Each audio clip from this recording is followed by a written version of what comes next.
Kung makikita nyo dun sa mga handouts na pinamigay sa inyo, there is lecture number 2 which is about the history of biblical interpretation. We are going to skip this because we only have 4 evenings, actually 4 days of studying this course, and lalaktawan natin itong history of biblical interpretation so that there would be a total of 8 lectures, and we are going to study 2 lectures, go through 2 lectures every session that we have, Lord willing. So we are jumping to lecture number 3, and this immediately brings us to the practical work of doing hermeneutics or interpreting the scriptures.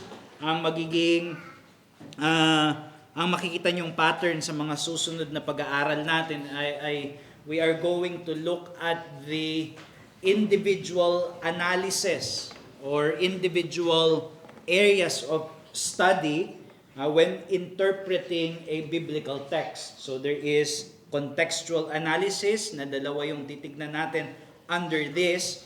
Then there is the analysis of syntax or what we would usually call grammar. There is also the analysis of words or yung verbal analysis na tinatawag, how the words in a scripture text are used. And then there is also the theological analysis. What is the doctrine and how does that doctrine relate to other portions of the scriptures?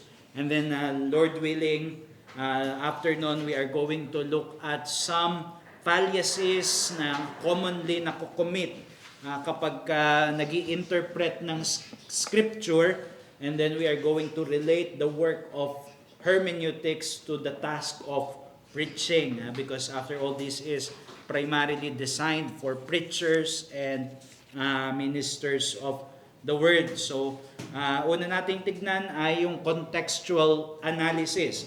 This is the first important analysis when dealing with the scripture text. So, ano ba yung ibig sabihin ng contextual analysis? Alam na natin ito siguro kapag naririnig natin yung mga preachers saying the context of a certain text is this. So, we speak of a context.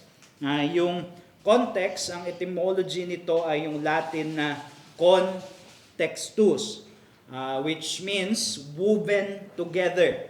So, when we are applying context to interpretation, what we mean is the connection of thoughts that weaves individual texts together as a unified whole. Kapag meron kang scripture text, sinasabi mo, ano ba yung context nito? Meaning, ano ba yung mga relationships nito doon sa larger part, kung saan, larger whole rather, kung saan yung scripture text na pinag-aaralan natin is just a part. So, yun yung ibig sabihin natin sa context. And Grant Osborne said, the first stage in serious Bible study is to consider the larger context within which a passage is found. Unless we can grasp the whole before attempting to dissect the parts, interpretation is doomed from the start. Statements simply have no meaning apart from their context. So, ibig sabihin, para maintindihan natin yung isang selected part in of a text, kailangan natin maintindihan siya how it relates to the larger whole.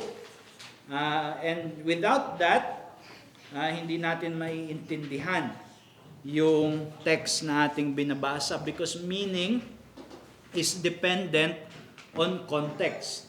Halimbawa, yung words, they may have meaning, but unless we understand it in relation to its context, it would not have much worth or value. And there are 2 aspects pag sinabing context. So kapag sinabi ng isang preacher, ang context nito ay ganito, usually what they mean is either its logical context and or it's historical context. So dalawa yung uri ng context pagdating sa meaning ng text. Pag sinabing logical context, it is the author's flow of thought in conveying his objective of writing. So the flow of thought, kung saan siya nagsimula at paano niya dinevelop yung kanyang series of arguments at paano siya nakarating doon sa kanyang conclusion. So ang tawag doon ay logical context. It is the flow of thought in order that the author could convey his objective of writing. Then there is the historical context, which is the situation in history to which the book was addressed. So pag-aaralan din natin yung historical context. Dito nakapaloob yung wider culture kung saan located yung ating scripture text, yung situation ng author, yung situation ng reader. So yun yung tinatawag natin na historical context. Now, when studying context, just for those who are serious students of the Bible, preachers, it is good to prepare for the study of context using introductory knowledge of the book under the study. Ang tawag dito usually ay isagogics. Ibig sabihin, bago mo halimbawa, you are a preacher and you want to study the book, the epistle to the Philippians. So it is good to have isagogics or isagogical study para alam mo yung konteksto ng iyong inaaral na aklat. So saan mo mahahanap yon? Well, many times you can use Bible surveys. So may mga good Bible surveys like yung meron yung Baker's Bible Handbook. I would recommend that. Halimbawa, you open that and you open to the book of Philippians, sasabihin niya kung ano yung sitwasyon ng author nung sinulat niya to, ano yung sitwasyon ng recipient nung sinulat niya to, ano yung nagbibigay siya minsan ng outline para makita mo kung ano yung laman noong aklat na iyong pag-aaralan. So ang tawag doon ay isagogic. Sometimes those materials are also present in commentaries. You will read a commentary sa Philippians and meron yung introductory portion at pinapakilala niya yung same materials of the author situation, the recipient situation, etc. And also Bible studies. The ESV Study Bible has an excellent isagogical materials for each book of the scriptures. So, yun yung mga pwede niyong pag-aralan. So, just by way of a practice, you want to do a series on Philippians, well, make sure to read Bible surveys. Wherever it is found, sa mga excellent resources na meron ka. Study Bibles, commentaries, and Bible surveys for that matter. So, una nating tignan yung logical context, and Lord willing, next sa bukas ay pag-aaralan natin yung historical context. So ano yung logical context? Well, ang objective natin when we are looking at the logical context of a scripture text, we want to relate that passage that we are studying to the overall objective or aim or purpose of the book where it is located. And it involves two things. First, we want to identify the author's aim or objective in writing. Bakit ba siya sumusulat? Bakit niya sinulat yung kanyang book or epistle or whatever? And then we want to locate the passage, the specific passage that we are studying in the development of the author's objective. Kung meron siyang purpose, bakit siya nagsulat, he is going to organize that by placing something first, and then another second, and another, and then the next, the third, doon sa series ng logical development ng kanyang thought. And you want to be able to locate your passage within that development of the author's thought in order for you to properly interpret that text. So yung una ay you want to know why the author is writing what he is writing. So that is the author's objective in writing. Every book in the Bible is written by an author with definite objective or objectives in view. Wala naman siguro kahit sa atin, wala naman tayong biglang nagsusulat dahil wala lang, di ba? So kapag meron tayong sinusulat, it is because we intend to say something, we intend to communicate something, and the purpose is beyond what we are communicating. Halimbawa, pag magte-text tayo sa isang tao, nagsusulat tayo kasi ang gusto natin is to call them to a certain action. Pabili naman ng prutas, o di ba? May sinulat ka, may purpose ka, at may gusto kang mangyari, kaya mo sinulat 'yon. And that is true of biblical authors. They wrote these materials that we have in the Bible because they have an objective in view. Perhaps a call to action or something that they want to inform the readers about, and we must discern that. We must investigate what that is. So the initial task of determining the logical context is the discovery of the author's aim or purpose or objective in his writing. Louis Berkhof said the writers of the biblical books naturally had some purpose in mind in their production, and the interpreter should make it his business to keep this purpose steadily in mind. We may believe that the mind of the writer was constantly fixed on it, and that he was guided by it in the selection of his material and the expression of his thoughts. Therefore, the knowledge of the end he had in mind will not only aid in understanding the book as a whole, but will also illumine the details. So, yun din yung observation ni Louis Berkhof. Merong natural intention yung author kapag nagsulat siya ng aklat. Meaning, if there is no intention, it is useless. Wala naman palang purpose kung ba't sinulat ito. And we cannot say that of the scriptures because these are not useless materials. And if there is a purpose, then it becomes our first task in understanding the written texts by discovering the purpose that the author has in mind when he wrote the text. And when we come to understand it, we can understand the book as a whole, but also the details on how they contribute to that greater whole. So, paano natin yun gagawin? Well, there are some ways we can do so. Una, if the author said so himself, wag na tayo makipagtalo sa author, di ba? Sinabi na niya kung ano yung meaning niya, sinabi na niya kung ano yung purpose niya, and then so we receive it. So we search for explicit statement. So the task is simplified when the author himself formally states his purpose of writing. Sometimes it is found in his preface. So for example, in Jude verse 3, so only one chapter of Jude. So sabi niya dito,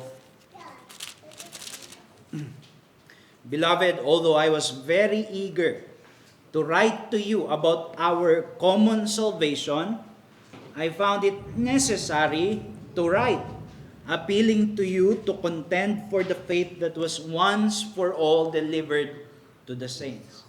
So quite explicitly, sabi niya, I wanted to write about something. And yet because of certain circumstances, I decided to write to you about something else. Ano yung sinulat niya daw? Yung nagsulat siya to appeal to those readers to his readers to contend for the faith that was once for all delivered to the saints. So now you know why the author is writing, because he has said so explicitly. And therefore, the rest of what you would find in this epistle can be interpreted in the light of that purpose. It may be giving the reason why they need to contend for the faith which was once and for all delivered to the saints. It may be giving the how. How do they do this? How do they contend for the faith that was once and for all delivered to the saints? So, but you now have the purpose. Sometimes it is found in the conclusion, such as in Ecclesiastes 12 verse 13 and the following verse. The end of the matter, all has been heard. And then sabi doon, fear God and keep His commandments, for this is the whole duty of man. So, everything that was written beforehand is so that it would arrive to the conclusion that the meaning of life is about fearing God and keeping His commandments. That must enlighten how we interpret all that has been said before. And sometimes it is not located in the beginning or in the end, but it is located somewhere in the middle or somewhere in the body. So in John 20 verse 30, sabi doon, maganda itong passage na ito, John 20 verse 30, sabi diyan, now Jesus did many other signs in the presence of the disciples, which are not written in this book. But these are written so that you may believe that Jesus is the Christ, the Son of God, and that by believing you may have life in His name. So sinabi nung author mismo, maraming ginawa si Jesus, which could not be contained in a single book. And yet sabi dito ng author, he has deliberately omitted materials. So, kasi sabi niya, di ba, maraming mga materials na hindi mapagkakasya sa aklat. Which means he had a role of an editor na pumili lang siya ng mga ilalagay niya. Why? Because he has a purpose. These are written so that you may know, so that you may believe rather that Jesus is the Christ, the Son of God, and that by believing you may have life in His name. So anong purpose ng John? John is written in order to appeal for both evangelism and also the increase of faith of readers. So, and therefore that must be how everything else should be interpreted. Why? Because the author says so. These things are written for this purpose. So, we search for an explicit statement, but sometimes, mas mahirap yung trabaho na yan, ang paghahanap ng purpose, because no such explicit statement exists. Hindi ibig sabihin nun walang purpose yung writer, but it is more subtle at hindi natin makikita na ini-spoon feed sa atin. So, sometimes it is located in repeated expressions. So, merong formulaic phrases, formula statements that indicate the author's theme in his writing. So, for example, in Genesis, you find in various important junctures in that book the repetition of the statement, the generations of, which means its purpose is quite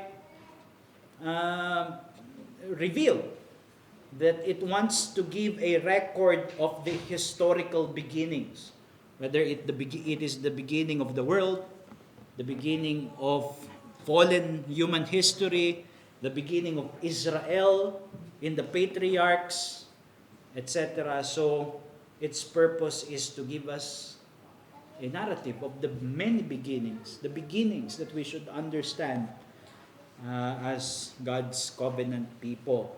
So that is Genesis. And And the purpose is found in that repeated statement, 10 times repeated, the generations of, or Matthew repeats 11 times that statement, that it might be fulfilled. So it would show something in the life of Jesus, and then it would say that it might be fulfilled, and then it will quote an Old Testament scripture passage 11 times, which suggests to us that the purpose of the Gospel of Matthew is to present Jesus Christ as the fulfillment of the Old Testament messianic prophecies.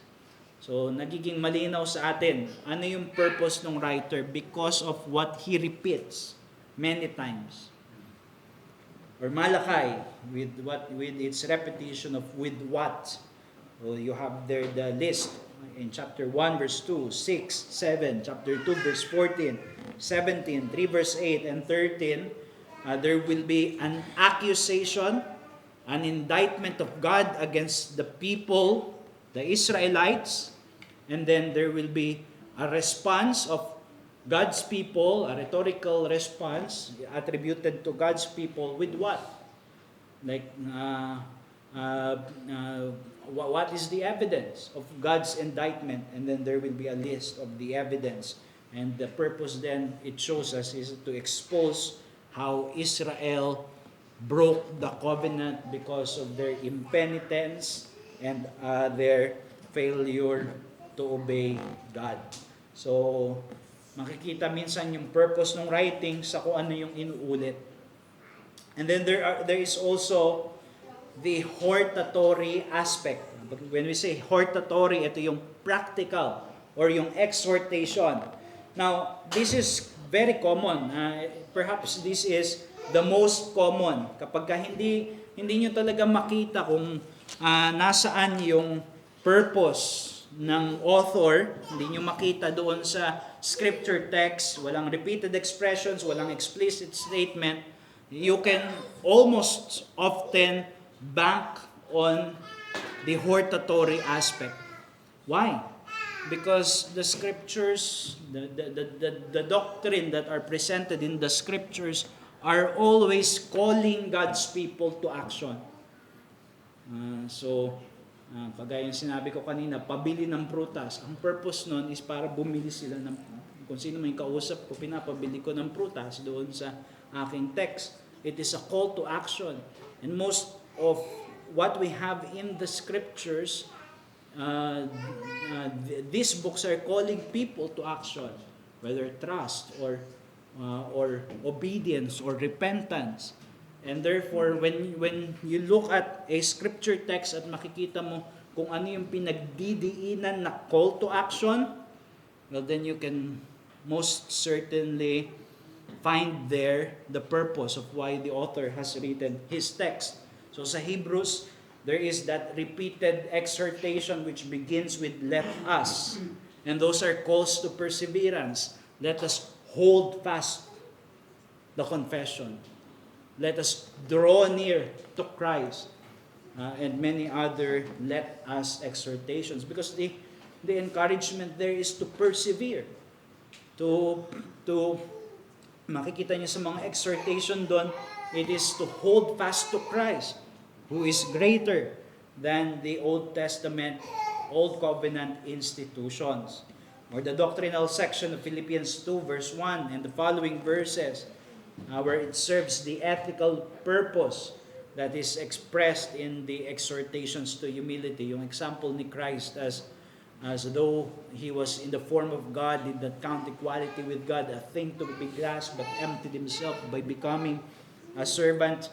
Ang purpose ng buong theological section na yon is so that they would not be, they would consider others' interests more than their own. Diba? Yun yung exhortatory aspect. Now, you know the reason why the doctrinal aspect was placed there. It's because of that exhortation that they should imitate how Christ was in his saving activity. And then you observe the selected materials. This is especially true in narratives. the materials selected often serve as a clue to the author's purpose. And nakita na natin to sa John 20 verse 30 kung saan sinabi doon ni John na maraming mga ginawa si Jesus, pero yung mga sinulat niya in order that you may believe that Jesus is the Christ, the Son of God. So, ibig sabihin, yung mga authors, especially of narratives, they were omitting materials. They were selecting materials in order to serve their theological purpose or theological agenda. Not in such a way that the credibility of history is put into compromise. That is not what happens, but because they need to have some organizing principle, di ba? Sa kanilang pag-gather ng mga materials na ito. So, minsan nakukuha natin yan by comparing similar narrative materials. So, for example, Samuel, Kings, and Chronicles, or even the Synoptic Gospels. So, for example, you would notice that in the history of First and Second Kings, masyadong ini-emphasize yung failure ng mga hari. Sa First and Second Chronicles, hindi masyadong ine-emphasize yung failure ng mga hari. Kasi magkaiba sila ng purpose. Iisang history, but ang purpose, sa First and Second Kings, ang purpose is to show that they were placed on the exile because of the disobedience of their kings. Sa First and Second Chronicles, it wants to give God's people hope that they will be restored from the exile, and therefore walang ganong presentation ng evil ng kanilang mga kings. At least not as explicit as the First and Second Kings. And you can also find that sa Synoptic Gospels of Matthew, Mark, and Luke. So may mga madidiscern kayo doon sometimes na kung ano yung specific purpose nila. And I cannot enumerate that at this instance. So bigyan natin to ng example no, at this point pwede kayong magtaas ng kamay kung may idea kayo. So may controversial text in 1 Timothy chapter 2 verse 11, di ba? And the following verse, 1 Timothy 2 verse 11. So sinabi doon 1 Timothy 2 verse 11 and the following: let a woman learn quietly with all submissiveness. I do not permit a woman to teach or to exercise authority over a man. Rather, she is to remain quiet. So, there is a question. Could this be interpreted as something that is just cultural? Or are these universal behavior or conduct that is expected of churches? Well, isang tanong siguro, masasagot kaya yan ng purpose ng aklat na ito. So, how do you think the purpose in 1 Timothy 3 verse 14 to 15? Sabi dyan ni Paul, I hope to come to you soon, but I am writing. So, sinabi niya, nagsusulat siya, these things to you so that, so binibigay niya yung purpose niya. If I delay, you may know how one ought to behave in the household of God, which is the church of the living God, a pillar and buttress of the truth. Anyone who wants to share na ano yung relation ng passage na yun? How does the statement of purpose affect our interpretation of that detail in 1 Timothy 2 verse 11? So parang may pagka-workshop, di ba? Pwede ba ako mag-volunteer na sa sagot? Mag-PowerPoint.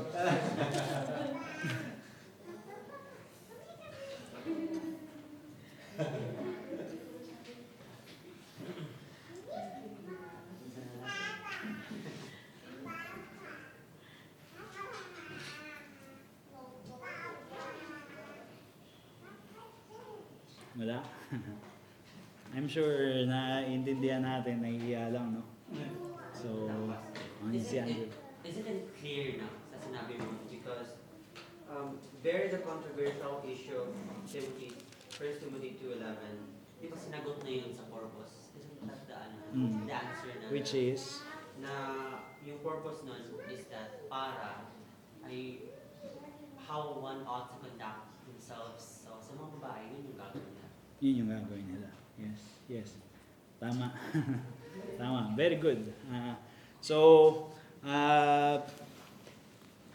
I think yung crux kasi dyan is yung debate whether women should teach in church, should preach in church, right? And marami nagsasabi na, hindi, cultural kasi yan. Yes. Culturally, sinasabi ni Paul, yan, culturally towards just the church of that day. So, because we have the purpose stated, that it is for the conduct of the house of the God, the church of the living God, the pillar and buttress of truth, universally applied siya until today. Kasi hindi naman cultural yung household of God. So until today, women aren't to preach and teach in church. They're to remain quiet. They're to follow the purpose by which Paul makes this very clear. Yes, yes. Exactly. Yun. So, makikita natin na yung purpose ni Paul dun sa kanyang sulat is to give household conduct, di ba? These are not cultural codes, but a code of behavior for the household of God.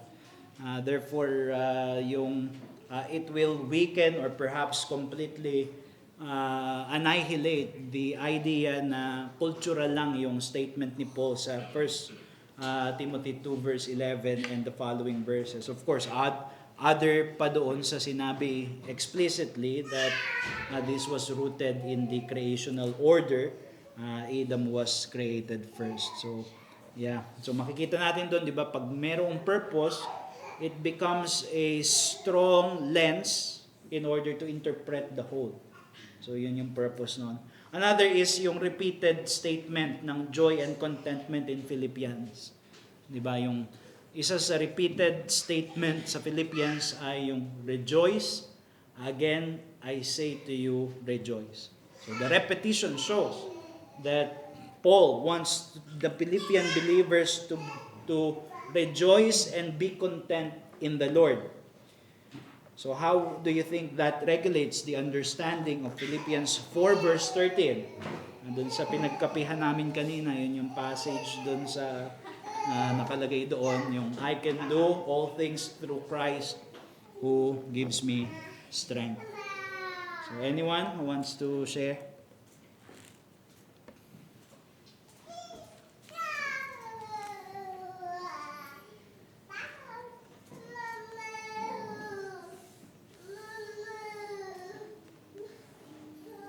So commonly, ginagamit yung Philippians 4 verse 13 na kaya kong gawin lahat, kahit supernatural things which include ano ba yung mga sinasali minsan. Papasok ako, may interview ako sa trabaho. Talagang high yung competition. Pero I'm sure ako yung matatanggap because I can do all things through Christ who gives me strength. Diba? So, do you think that would be allowed as an interpretation if you understand the purpose of the book based on its repeated exhortation to joy and contentment? No. Because the preceding verse, yung specific na sinabi, it's about contentment. Contentment. Yes. Sa repeated na selection, sinabi na the theme is joy and contentment. Verse is 13, di ba? In verse 12, it said, I know how to get along with humble means, and I also know how to live in prosperity in any and every circumstance. I have learned the secret of being filled and going hungry, both of having abundance and suffering need. Yeah. Tama ba yun? Tama, exactly. Yeah. So, hindi pwede yung interpretation that would contradict the idea of contentment and joy. Di ba? So because yun yung mismo yung purpose ng Philippians. So you cannot just take something out of dun yung text, hindi mo pwedeng alisin lang yung isang statement without understanding the whole, the larger context of where that scripture belongs. So thank you. So makikita natin dito na ang gusto natin ay yung intention ng author rather than personal impression. And that may be appealing to us. I can do all things through Christ who gives me strength. Meron ako nakita, alam niyo yung meme na yon, yung nag-twist ng sobrang hirap buksan ng garapon. So sabi niya, I can do all things through Christ who gives me strength. Tapos nirebuke siya nung asawa niya, twist the lid, not the scriptures. So, yun yung minsang nangyari. Okay, so yun yung una, sa logical context, the author's objective in writing. And secondly is the development of the author's thought. So you know that there is a purpose to why the writer has written what he has written. Now he is going to develop this. And he is going to place all the details, all the parts in its successive logical development. So the author has ordered the various parts of the book to work out his objective or objectives of writing. And therefore, when an interpreter has a scripture text that he is seeking to understand, his task is to locate that passage in the overall arrangement of the book. And one of the most useful tool for this, aside from of course reading it and discerning the flow of thought, is to have a working outline of the book that is under study. So maganda na mayroong outline. Halimbawa, seryoso mong pinag-aaralan yung isang aklat. Alam mo na kung ano yung purpose ng author, and now you have an outline para makita mo kung paano niya dinidevelop yung isang material na yon. Just a few notes here. Do not rely on Bible chapters and verses as outline of the book. So helpful yan for references so that when I say 1 Timothy 2 verse 11, we all know where to go, di ba? So that's helpful na merong chapters and verses yung scriptures. But this is not a good way of outlining the book. I think I've read somewhere that this was actually done by one person, yung chapter at outline ng buong Bible, and many times nandoon siya sa carriage niya, kabayo, at pagod na siya, at umaalog-alog yung karwahe, nahihilo-hilo siya, at doon nabuo yung mga chapters and verses na yan. So, it is not the most reliable when it comes to outlining. So do not rely. Hindi pwede na sabihin natin na chapter 5 na to, therefore ibang section na to. Sometimes yung nandoon sa chapter 5, it belongs more to chapter 4. So hindi natin pwedeng gamitin ito as strict outline. And sometimes there are fanciful outlines that are not realistic and structured. So minsan ganun din sa sermon, di ba? Yung maipilit lang natin yung symmetry. May useful yun kasi madaling maintindihan, madaling maalala. Pero pagka pinilit mo na hindi naman talaga kapat, it would lead to false interpretation. So sometimes that is what happens to other outline na makikita ninyo na available. The necessary discipline is to determine the connection of thought between the present section and what precedes it. So, you are dealing with a text and you want to understand it based on what preceded it. Ano yung nauna? And the farther you go, the better your understanding of the flow, how you got there in that text. So you need to locate the place of the text under study in your preferred outline. If you have an outline, yung section na pinag-aaralan mo, kailangan makita mo siya doon sa progress ng outline na yon. You trace the progress of thought that leads to the text that is under the study, and you identify the nature of the connection of thought between the text and the preceding section. And ang useful na matutunan dito ay yung mga connection ng thought. So sometimes the connection is historical. And this is true of narratives. For example, you can connect related facts or events that are recorded. So another case study. Huwag niyong basahin mo na yung significance para lang magkaroon tayo ng konting workshop. So Matthew 21 verse 18 to 22, we have there the story of Jesus looking for a fig tree. Yung bunga doon sa fig tree. And nung walang bunga, kinurse niya. Well, this was preceded by chapter 21 verse 12 to 17, which was Jesus cleansing the temple. So you have here a connection of two things. Magkasunod sila. So if there is a flow of thought there, then pwede siyang i-trace. So ano sa tingin niyo yung significance noon? Hopefully not yet reading what I wrote para hindi spoiler. So anyone gusto mag-share?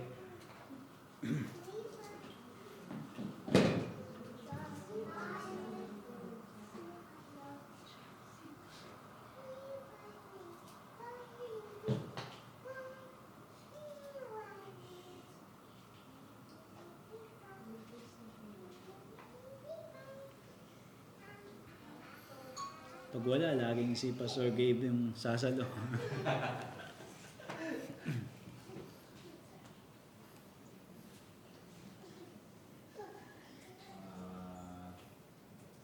Men dyan. Amen. Ako masasagot. Pwede ba magtawag? Sige. Si Billy ba gusto niya? Tuwang-tuwa talaga.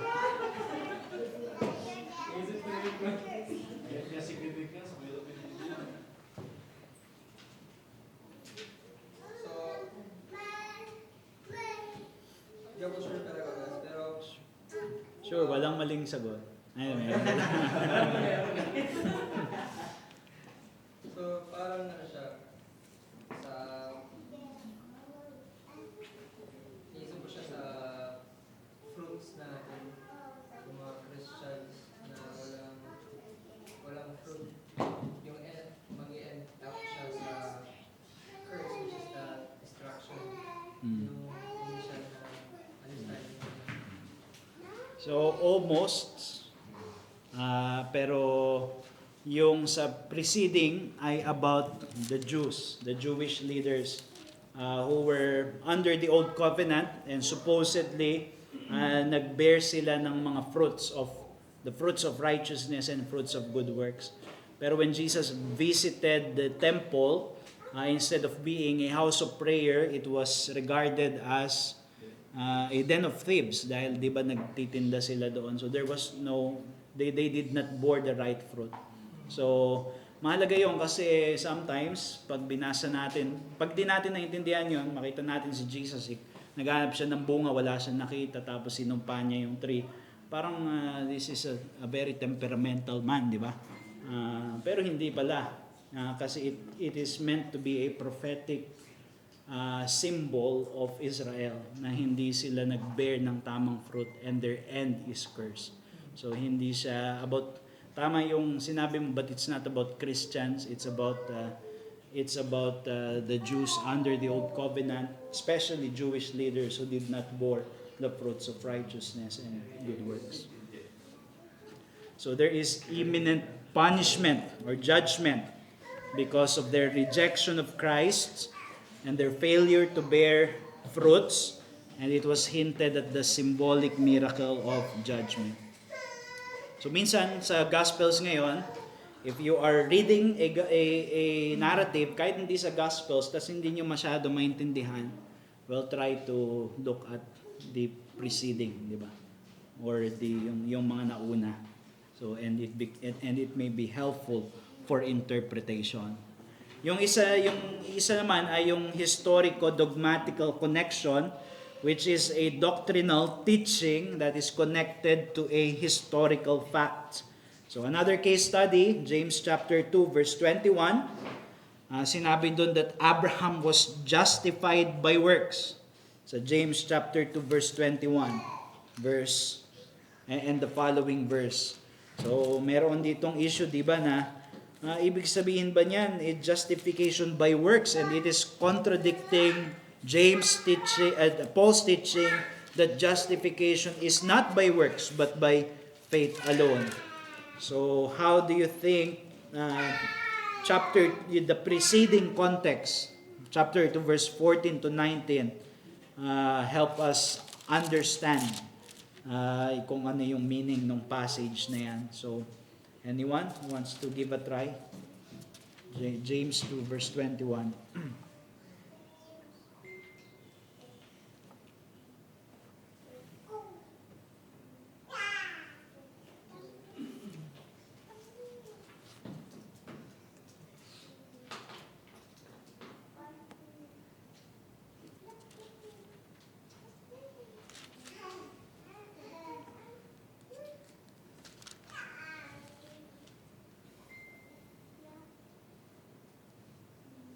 So sinabi sa verse 23, and the scripture was fulfilled that says, Abraham believed God and it was counted to him as righteousness, and he was called a friend of God. You see that the person is justified by works and not by faith alone. So would the reading of the preceding section help us to understand that passage?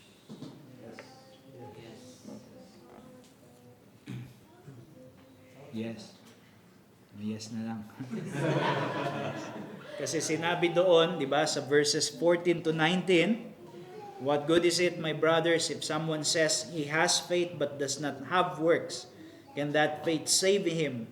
If a brother or sister is poorly clothed and lacking in daily food, and one of you says to them, go in peace, be warmed and filled, without giving them the things needed for the body, what good is that? So also faith by itself, if it does not have works, is dead. So it is speaking about the genuineness of faith, the fruits of faith, rather than speaking about justification before the court of God's law. So the immediate context reveals that the author's thought must be understood in terms of fruits of faith. And this is a different emphasis from what you have in the case of the Apostle Paul when he says justification is not by the works of the law. So walang contradiction. Now sometimes it is a logical connection where the connection of arguments are given in a logical order. And what you want to observe is how the construction indicates the logical relationship. So we will deal with this more when we come to syntactical analysis, kaya hindi na natin ito muna pagfofokusan. But important here are those words like therefore. So halimbawa, when it says therefore, ibig sabihin, if a section that you are reading begins with therefore, you need to understand the preceding section, because the preceding section is the ground for why the author is saying now, is asserting now that conclusion. So Romans 5 verse 1 and the following verses, for example, it says, therefore, we have peace with God. And the preceding section is justification by faith. And that is the reason why we have peace with God. So you can connect the preceding section with the next because of their logical connection. Now sometimes the connection is lost because it is parenthetical. Pag sinabing parenthetical, yung connection niya ay wala doon sa preceding because it is a digression. It is a parenthesis in the thought. It is a connection by association of ideas resulting to an apparent digression. So, ang gusto mong malaman, how the apparent break off from a line of thought may be related to the preceding section. You can open to Ephesians chapter 3. Ephesians chapter 3, verse 1. And dito sabi ni Paul, "For this reason, I, Paul, a prisoner of Christ Jesus, on behalf of you Gentiles." So, I, Paul, a prisoner of Christ Jesus, on behalf of you Gentiles, "assuming that you have heard of the stewardship of God's grace that was given to me for you, how the mystery was made known to me by revelation." So, nagsimula si Paul, "For this reason, I, Paul, a prisoner of Christ Jesus, on behalf of you Gentiles." And then there is a long dash there, di ba?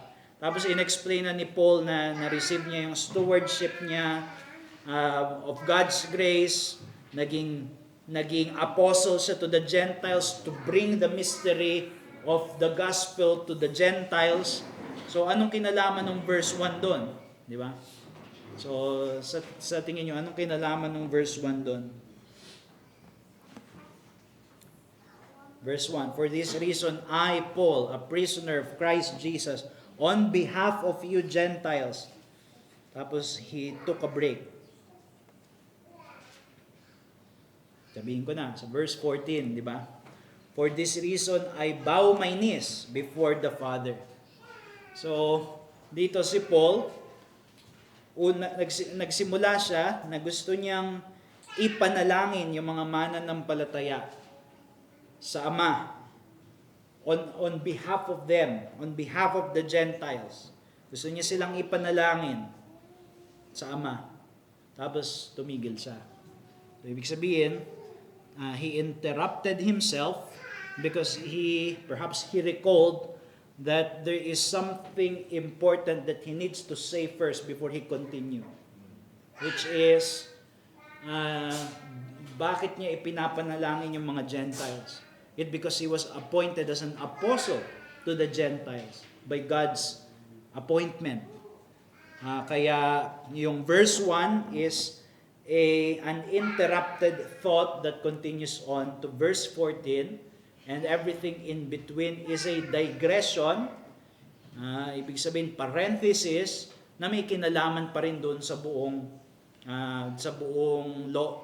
flow of thought. Bakit? Kasi gusto ni Paul na ipanalangin sila, pero gusto niyang ipaalam sa kanila bakit niya sila ipinapanalangin.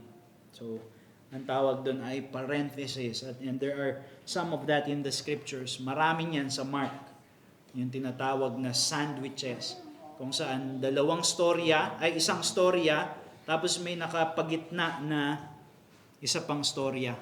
So, sandwich ang tawag doon. Si Mark mahilig sa sandwich.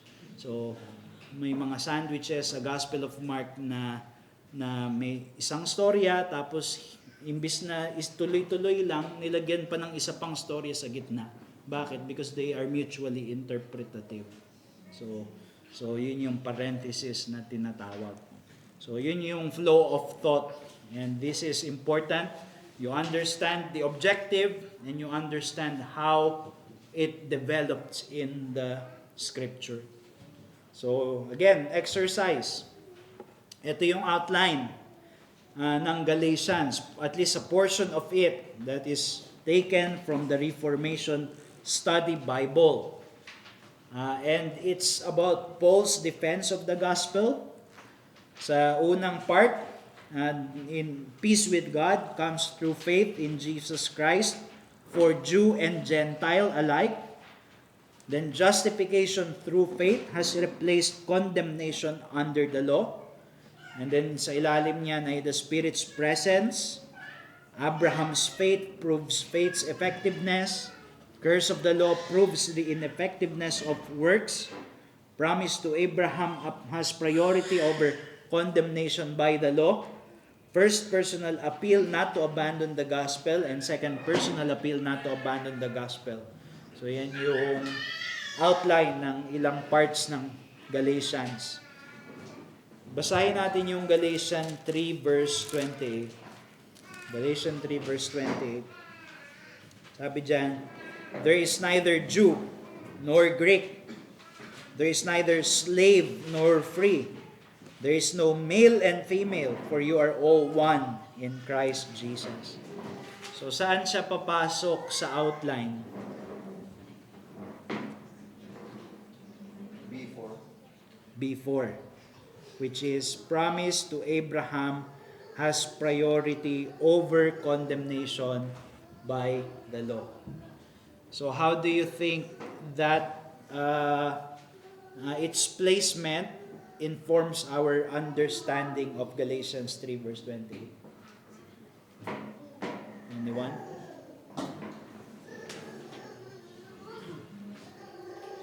Repeat the question again. How do you think its placement doon sa outline na yon, na the fact that it is located in B4, how does it inform our interpretation of this passage, Galatians 3 verse 28? So, siguro magbigay ako ng mga insight, no? Yung iba, tinitake ito to mean, balikan ko yung kanina rin na pinag-usapan natin, sinasabi nila, sa church, okay lang na babae ang pastor kasi wala nang babae at lalaki. So, yun yung sinasabi nila. Hindi na mahalaga yung ating national identity because wala nang Greek at wala nang Scythian, wala nang Jew, Greek, slave kapag ka na kay Kristo na. So, are those valid given the placement here in the passage? Si Ate, Richie. No. Kasi as what was discussed kanina, there's a proper way to manage the household. So yun yung nag-refer na walang female church behind the pulpit. And then as for this, it is regarding the promise of God to His chosen people. That, kumbaga, it doesn't just na okay, lalaki lang, or babae lang. Everyone is the same in Christ. So because our identity is in Christ. Yeah, correct. Thank you. So dito sa B4, it has to do with our standing before the law and our being offspring of Abraham. So, ibig sabihin, hindi na mahalaga doon yung pagiging babae, lalaki, pagiging Jew or Gentile because na-count tayo sa mga bagay na yun in Christ, di ba? So this has nothing to do with officers, di ba? This has nothing to do with national identity. So kapag naintindihan natin yon, nalilimit yung interpretation natin ng text.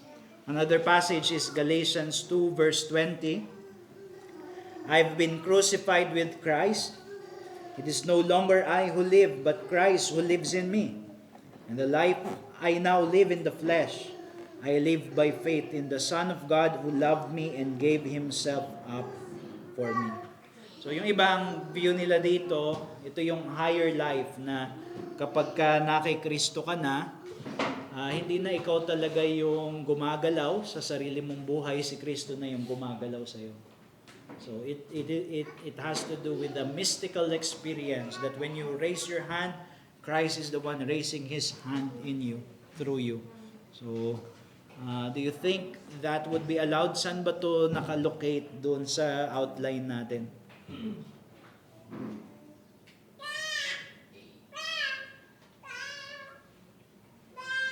Correct. Sinagot. Sa A. Sa A, no? Yeah. And how does that inform our interpretation?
yung higher life. Yun nga, yung view na merong higher life ng higher sanctification kung saan yung isang tao, he is now holier, he has attained to a higher level of holiness because Christ is the one now moving in him. So it is no longer I who lives, but Christ who lives in me. So they interpret that as a higher level of holiness, where Christ now is the one active in us, that we already lost our or weakens our personal agency because Christ is now the one moving in us and through us. Higher life view Hmm. is suggesting more on a victorious na yung buhay natin. Yeah. In terms of holiness, yes. Yeah, only Mm. holiness. Mm. Yes. So, it cannot allow for that, di ba? Kasi ang tintukoy dito ay yung standing ng isang Kristiyano before the law. It has to do with justification and how justification leads us to that kind of life of now living in Christ. So, hindi ito higher form of life, but rather this is what justification brings us to. A life of now live for Christ. So yun lang yun. Since nakita natin yung placement niya. So, with all of this, pagdating sa logical context yung pinag-aralan natin ngayon, the fallacy that we need to check is isolating a text. Where we take a text as though it is not part of a larger whole, and then we give it a meaning that we want it to mean. So ang tawag doon ay isolating, where we sever the text from its immediate context. And by way of a corrective, we must develop the discipline of reading a text in the light of the author's purpose and in the light of the author's plan in writing. Siguro, yung para sa mga hindi mangangaral dito, at yung mga mas lay people who are reading the scriptures, let us not be content if we read a verse. Let us not seek to understand that without reading the section where it belongs into. So, yun yung isang minor, siguro isang application nito para sa atin, sa ating lahat na nagbabasa ng scriptures. So, you cannot just read, I can do all things through Christ who gives me strength, and then you put meaning in there na gusto mo lang na yun yung meaning niya. You read the whole section where it belongs, because you cannot isolate a text from its context. Pag di mo pa rin naintindihan, after reading the section, try to read the preceding. And then the preceding, para alam mo how it got there. How it developed towards that. Kaiser said, if the particular truth in which we are interested is indeed taught somewhere in the Bible, then we must proceed immediately to that context for the message. We must not make a pretense of exegeting a text because the wording is to our liking. That in essence would be a deliberate misleading of the congregation, for they would assume we are pointing to the text as authoritative for the matter under consideration. So, kapag meron tayong text, hindi natin pwede na gamitin iyon for a proof of something unless we can demonstrate that we are using that text in the right context. So, yun yung logical context. Because a text without a context becomes a pretext. A pretext to something. A license in order to prove something na hindi naman dapat ipinoprove. So, that's the logical context, and Lord willing, bukas we are going to study the historical context, which is the second part of the contextual analysis. Any question?